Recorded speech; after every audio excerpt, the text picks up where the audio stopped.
느부갓네살 왕이 꿈을 꾸고 그로 말미암아 마음이 변민하여 잠을 이루지 못했다고 오늘 성경은 말하고 있습니다. 어떤 꿈을 꾸었기에 잠을 못 이룰까요?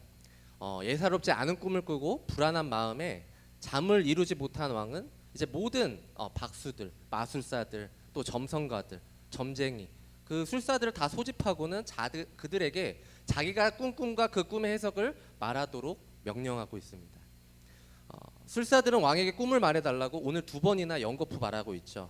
일단 꿈 얘기를 듣고 꿈을 해석할 수가 있는데 왕은 꿈을 말하지 않고 술사들에게 해석만 하라고 하니까 술사들은 답답할 수밖에 없는 그러한 상황이죠.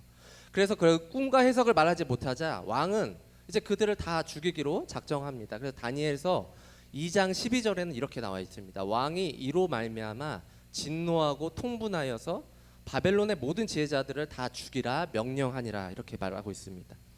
꿈과 해석도 말해주지 않으면서 술사들을 처형시키라는 명령을 내리는 왕을 이해할 수 없습니다. 이들을 다 죽이면 자신의 이제 꿈을 해석할 사람도 이제 없게 되는 건데 왜 이렇게 왕은 이성을 잃고 대노하고 있을까요? 꿈의 내용이 예사롭지 않기 때문이죠. 그런데 예사롭지 않은 꿈을 꾸었다고 이렇게 흥분할까요? 그가 꿈의 내용을 기억하지는 못하지만 왕이 생각하기에 그것은 틀림없이 자기와 관련되고 자기 나라와 관련된 꿈이었기 때문에 이렇게 흥분되고 있었다는 것입니다.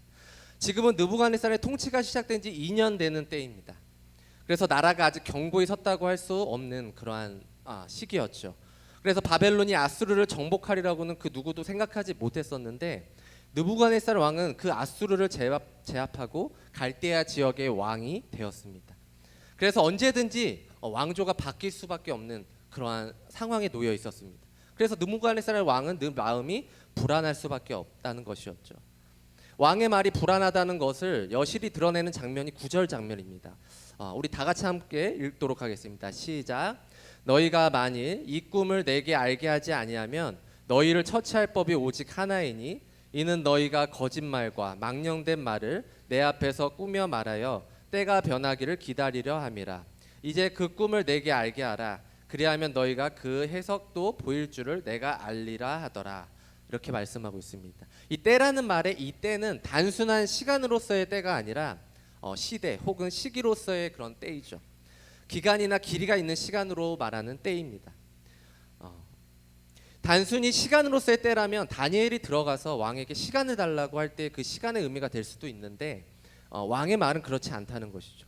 왕이 말하는 때가 변한다는 말은 이제 시대가 변한다, 곧 해가 변한다라는 그런 의미의 말입니다. 그렇다면 왕의 말이 의미하는 깊은 뜻은 무엇일까요? 왕권이 뒤바뀔 때를 기다린다는 그런 말입니다. 때가 변한다는 말은 연도가 변한다는 말인데 21절에서 다니엘이 응답을 통해 왕의 꿈과 해석을 알게 하였다라고 나옵니다. 그래서 하나님을 찬양할 때도 바로 이 말이 함께 나오는데 그 말 속에 때라는 말이 뭘 의미하는지 선명하게 드러나고 있죠. 그래서 다니엘서 2장 21절은 이렇게 말합니다. 그는 때와 계절을 바꾸시며 왕들을 패하시고 왕들을 세우시며 지혜자에게 지혜를 주시고 총명한 자에게 지식을 주시는도다 이렇게 말씀하고 있습니다.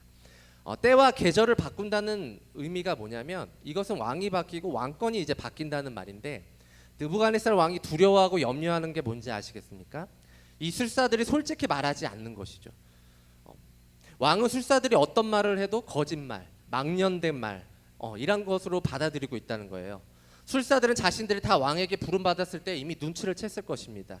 뭔가 불길한 징조를 느끼고 있었다는 것이죠. 잘못 보였거나 앞으로 잘못 행동했을 때 이 다가올 죽음을 말이죠. 그래서 그들은 만약 왕의 꿈 이야기를 듣는다 해도 쉽게 꿈을 풀어주지 않을 것입니다. 왜냐하면 그 왕의 마음에 들지 않는다고 해서 죽음을 당할 수도 있을 것입니다. 그 자신만 죽으면 다행인데 가족 모두가 또 죽음을 당할 수가 있기 때문에 술사들은 왕의 눈치를 볼 수밖에 없는 그러한 상황에 있었다는 것이죠. 그래서 왕은 꿈 때문에 불안해하고 술사들은 왕 때문에 불안해하고 있는 그런 상황입니다. 그래서 왕은 머뭇거리는 그 술사들을 다 죽이라고 이제 명령하게 됩니다. 술사들이 죽게 된 이상 이제 훈령생들에게 그 표적이 다시 옮겨가게 되죠. 만약 왕의 꿈을 해석한다면 왕의 신임을 얻겠지만 만약 꿈을 해석하지 못한다면 술사들과 마찬가지로 이들도 죽음의 길로 들어설 것입니다. 이제 훈련생 중에 누가 있을까요? 바로 다니엘과 세 친구들이죠. 이미 다니엘과 세 친구는 이래도 죽고 저래도 죽는다는 것을 우리가 1장에서 보았습니다. 다니엘과 세 친구들에게는 어떻게 보면 위기가 될 수도 있겠지만 어떻게 보면 기회가 될 수도 있는 그런 상황이죠. 성경에는 많은 기회를 얻은 사람들이 있습니다. 여러분 에스더서에 보면 페르시아의 그 포로 중인 유대인들이 있었습니다. 그 유다 백성들은 유다가 멸망한 후에 이 바벨론의 포로로 끌려가서 살았는데 이 바벨론이 페르시아에 멸망당하자 예루살렘으로 이제 다 보내게 되죠. 그런데 모든 사람들이 다 돌아온 것이 아니고 일부는 그대로 페르시아 제국에 살게 되었습니다. 그래서 얼마나 고국으로 돌아가고 싶었을까요? 남아있는 사람들은 말이죠. 그러나 그러한 기회도 얻지 못했던 이런 유다인들은 하나님을 의지하며 그런 타향살이를 하게 됩니다. 이 타향살이 속에서 믿음이 굉장히 좋은 사람인 모르드게가 등장하게 되죠. 그의 삼촌인 딸을 통해 그 에스더가 나오는데 그 딸을 에스더를 자기 딸처럼 양육했다고 성경은 말하고 있습니다. 이 포로 생활에서 눈치 보며 살아가는 이 모르드게와 에스더인데 이 페르시아 왕 아하수로에게는 와스디 왕비라는 그런 왕비가 있었습니다. 근데 그 왕비는 왕이 내리는 명령을 다 무시하게 되죠. 하나도 지키지 않는 모습을 보게 됩니다. 그래서 왕이 신뢰하는 내시들의 말에 와스디 왕을 내치고 새로운 왕비를 이제 구하라 이렇게 조언을 하게 되죠. 그래서 새로운 왕비를 구하는 그 여인이 바로 에스더라는 유대인입니다. 이제 유다인에게는 평안을 줄 것만 같았고 기쁨을 줄 것 같았지만 위기가 찾아오죠. 유대인이 이 모르드게가 하만이 지나갈 때 무릎을 꿇거나 절해야 되는데 그러지 않았다는 거예요. 그래서 왕의 신하들이 하만에게 이 사실을 말하게 됩니다. 저 모르드게 유대인만 무릎 꿇지 않고 절하지 않습니다. 이 하만이 듣고 열받죠. 저 모르드게뿐만 아니라 모든 유대인들을 내가 다 몰살시켜버리겠다. 이렇게 마음을 먹게 됩니다. 지금 유대인 사람들에게는 최대의 위기입니다. 어떻게 보면 다 죽음으로 빠져갈 수 있는 그런 위기인데 아마 유대인 사람들은 그런 모르드게를 비난했던 사람들도 있지 않았을까 생각이 됩니다. 한 번만 머리를 조아리면 되는데 한 번만 절하면 되는데 저 사람 때문에 우리 민족이 다 죽게 생겼다. 이런 탄식을 하는 사람들도 분명 있었을 것입니다. 유대 민족뿐만 아니라 이 에스더까지도 마음이 불안했던 것이죠. 자신도 유대인 사람이라 하만이 왕에게 잘못 말하면 자신도 죽음을 당할 수 있기 때문에 에스더는 지금 불안한 상황입니다. 근데 모르드게는 에스더의 하인을 통해서 편지를 쓰게 되죠. 자기의 민족을 위해서 간절히 구하라는 것이죠. 그래서 왕이 에스더를 부른 지 벌써 30일이 지났는데 제가 어떻게 그 왕에게 갈 수 있습니까? 왕이 부르지 않는 이상 찾게 된다면 저는 죽음을 당할 것입니다. 이런 편지를 이제 모르드게에게 보내게 되었습니다. 근데 모르드게는 그런 두려워하는 에스더에게 너가 이때를 위해서 보낸 게 아니냐. 너가 지금 말을 해야 된다. 이런 말을 했을 때 에스더는 그 두려운 마음을 하나님 앞에 고백했다는 것이죠. 밤낮 3일을 금식하고 내가 왕 앞에 나아가겠습니다. 저만 금식하고 기도하는 것이 아니라 여러분들도 함께 금식하고 기도해 주십시오. 그래서 우리가 잘 아는 대사가 뭡니까? 에스더가 한 말, 죽으면 죽으리다라는 말을 우리가 잘 알고 있습니다. 이러한 마음이 하나님께 연락되었다는 것입니다. 하만이 모르드게를 죽이려고 했던 계획은 자신에게로 돌아오게 됩니다. 결국 하만이 죽게 되고 유대인은 구원을 얻었다는 그 사건인데 분명 죽을 수도 있었던 그런 위기였습니다. 그러나 그 위기 속에 하나님이 유대인과 모르드게 에스더의 기도를 들어주시고 그 민족을 구원시켜 주셨다는 것이죠. 지금 다니엘과 세 친구도 그러한 위기 속에 있습니다. 다니엘서 2장 12절에 보면 왕이 이로 말미암아 진노하고 통분하여 바벨론의 모든 지혜자들을 다 죽이라 명령하니라 이렇게 말하고 있습니다. 많은 훌륭한 술사들이 다 죽었고 그것에 가르침 받은 다니엘과 세 친구도 왕의 명령으로 죽을 위기에 지금 놓인 것입니다. 그런데 하나님이 다니엘에게 명철을 주셔서 왕의 근위대장에게 이렇게 말하게 되죠. 뭐가 그리 급합니까? 저에게 시간을 주시면 왕에게 제가 해석을 해드리겠습니다. 이렇게 당당하게 말하고 있습니다. 우리가 학교 다닐 때 잘못하거나 혼날 일이 생겨서 선생님이 앞으로 나오라고 그러잖아요. 그러면 당당히 우리가 잘못을 인정하는 학생들도 있지만 거기서 온갖 핑계와 자신이 잘못하지 않았다는 것을 조리 있게 말해서 피하는 학생들도 덜어 있었습니다. 제가 학창 시절에 어떤 친구는 반선문을 너무 잘 써서 선생님이 편지를 읽다가 눈물을 흘리는 장면도 보았습니다. 그리고 그 잘못을 용서해 주었습니다.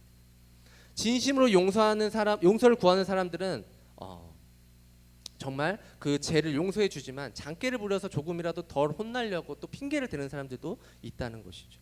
근데 오늘 본문에 나오는 다니엘은 어디서 그런 용기가 생겼는지는 모르겠지만 그가 그런 말을 내뱉었습니다. 다니엘은 장깨가 아니라 하나님을 경외하는 자들에게 이러한 위기 속에서 슬기로운 지혜를 주신다는 것을 우리에게 보여주고 있는 것입니다. 다니엘은 살기 위해 장깨를 부리는 것이 아니라 지금 하나님께 지혜를 구해서 그 꿈을 해석해 주겠다는 것이죠. 하나님이 위기 속에서 슬기로운 지혜를 주신 줄 믿습니다. 이런 슬기로운 지혜는 아무나 주시지 않습니다. 오직 하나님을 경외하는 자들에게 주시는 특별한 은혜인 줄 저는 믿습니다. 이 만 3년도 채 안 된 이 술사들에게 바벨론식 지혜를 배운다는 게 그들에게 무슨 지혜가 있겠습니까? 아리오 군사대장이 죽이러 갔다면 어떻게 보면 죽음을 맞이하고 다니엘과 세 친구들은 죽음을 그냥 받아들였을지도 모릅니다. 그러나 하나님은 그들을 사랑하셔서 피할 길을 주신 것이죠. 사무엘하 22장 2절에 보면 여호와는 나의 반석이시오 나의 요새시오 나를 위하여 나를 건지시는 자시오 이렇게 다윗은 고백하고 있습니다. 다윗이 얼마나 많은 죽음에서 피하였는지 우리는 잘 알고 있습니다. 사울이 창을 던지지 않습니까? 골리앗을 이겼다고 해서 자기보다 다윗을 더 칭송하니까 3번이나 죽이려고 했고 또 모든 원수들의 손에서 구원하신 그 사건들을 우리는 알고 있습니다. 블레셋이나 또 다 아람에 의해서 많은 죽음과 위기가 초래했었죠. 그럴 때마다 하나님은 피할 길을 주셔서 나의 반석, 나의 요새라고 다윗은 고백했던 것입니다. 우리는 살면서 누구나 평탄한 길을 가고 있다고 말하지 못할 거예요. 당장 해고를 통보받아서 당장 내일 아침에 뭘 먹고 살아야 될지 급박하게 돌아갈 때도 있었고 또 어떤 사고로 인해서 집에 물질적인 어려움이 찾아올 때 뭔가 막막하고 답답하죠. 지인들에게 돈을 빌리려고 하지만 쉽지가 않죠. 뭔가 대출이라도 해보고 싶은데 대출의 문턱은 또 높기만 한 이 현실이 참 원망스럽기도 하고 답답하기도 합니다. 그리고 힘들고 또 숨통이 끊어질 것 같은 그런 고통을 느껴본 사람들도 있을 것입니다. 이런 생각을 가지지만 시간이 지나고 그때를 돌이켜보면 하나님이 또 피할 길을 열어주셔서 이렇게 살아가게 하셨다라고 우리는 삶을 고백하는 것 같습니다. 보이지 않는 하나님이 반석이 되어주시고 요새가 되어주시고 나의 힘이 되어주신 것을 우리는 보게 된다는 것이죠. 생각지도 못할 방법으로 할 수 있게 지혜를 주시기도 하지만 누군가의 도움으로 또 그 어려움을 헤쳐나가기도 하고 있습니다. 예수님도 3년이란 공생의 기간 동안 예수님의 말씀을 듣고 회개하고 변화되었던 사람들도 많이 있었습니다. 그러나 반대했던 사람들도 얼마나 많았는지 우리가 성경을 통해 보면 알고 있습니다.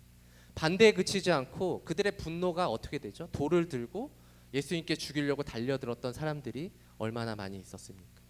그러나 하나님은 예수님이 그 자리에서 죽지 않도록 그곳에 빠져나올 수 있도록 계속해서 도와주셨다는 것이죠. 계속해서 사역을 감당하게 하셨다는 것이죠. 그것이 하나님이 피할 길을 열어주신 줄 저는 믿습니다. 여러분들도 지금 많이 물질적으로 힘든 분도 있을 것이고 또 삶의 고달픔으로 어려움이 있는 분들도 있고 또 자격증 공부 때문에 또 어떠한 공부 때문에 많은 고민들이 있는 친구들도 있을 것입니다.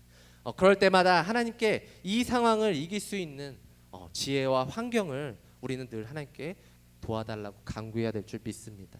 그렇게 할 때 반드시 하나님이 길을 열어주시고 여러분들의 삶을 책임져 주실 줄 믿습니다. 아멘. 우리 이 시간 함께 기도하도록 하겠습니다.